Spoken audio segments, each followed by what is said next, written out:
qodobkani wuxuuna xasuusinayaa inoo gelinayaa qodob maalmahanba taagnaa oo lalahaa dalkan aynu ku nool nahay musuqmaasuq baa lala dagaalamaya.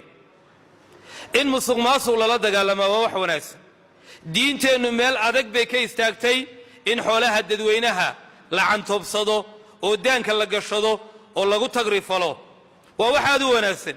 ummadaha gaala iyo islaam la dagaalamayna way hore mareen. wixii meelaha ku lumayay ayaa ummadda u soo laabanaya, markaasay noloshooda dhaqso uga dareemayaan horumar iyo shaqooyin iyo inay xaaladooda isbedelayso. laakiin waxaanu leenahay waxyaalahaynu arkaynaa wixii la rabay maaha. waayo ugu horrayn 30 sannadood ee dalkeennani jiray musuqmaasuqu uu la kowsaday waa 30 jir weeye. musuqmaasuq 30 jira weeye oo 30 jirsaday. musuqmaasuqa noocaasa ayaan agaasimo u soo qabanaya iyo agaasimo waaxeed sax maaha.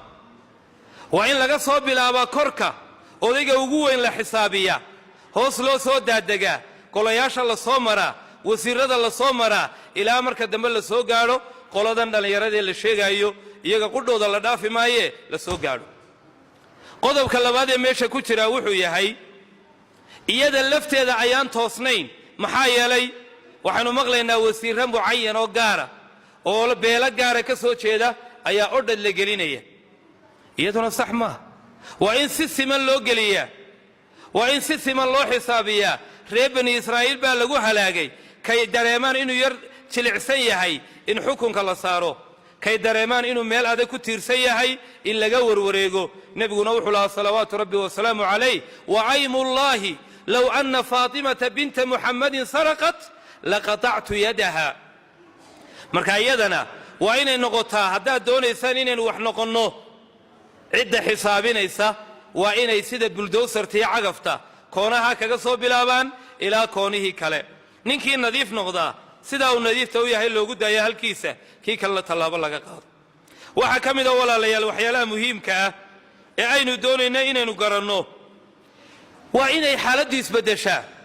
waa in ninka mas-uulka ah ee meel loo magacaabayo la xisaabiyaa marka horeba. la yidhaahdaa maxaad hanti leeday. hantidiisa marka la rikoodh gareeyo la qoro ayaa hadhowta la ogaan karaa maxaa ku kordhay maxaase ku kordhin. waxa ku kordhay ma si dabiiciya igu kordheen mise si qayr dabiiciya. laakiin haddaan laba garanayn tanna waan lahaan jiray, tan cid baa shuraako ii haysay, meel heblaaye ii yaalleen. innagu waynu ognahayo kii 40 sannadood iyo 50 sannadood shaqaysanayay ayaa weli qaadaama dharga ah. mid baa sannad meel joogaya ama dhowr bilood joogaya, waxaad la yaabaysaa fooqa uu jeexayo iyo guryaha uu samaynayo iyo akawnadiisa buuxa iyo midabkiisu xataa siduu isu bedelayo. ilbiriqsi buu nooc kala noqonaya. wax kale walaalayaal maaha. waa xoolaha ummadda oo loo haystaba inay xalaal iska yihiin. xaaraanta loo xoog weynaa waxaa waa la soo qaadaya ogow. ha odhanin miskiin yaro intan leeg baan ahaye waxaanan qaadi karayn jirikaankee. aakhire awoodda lala soo baxayaa tan maaha. waxa aad qaadatay tunkaad ku sidaa. maalintaas waa maalintii fadeexadda. wixii kuu qarsooneed lahayd xarfad baan sameeyo layma garanino waan raad gatayo kan wuu iska daldalay anigu waxaygu way farsamaysnaayeen. aakhire ma farsamaysnaanayaan.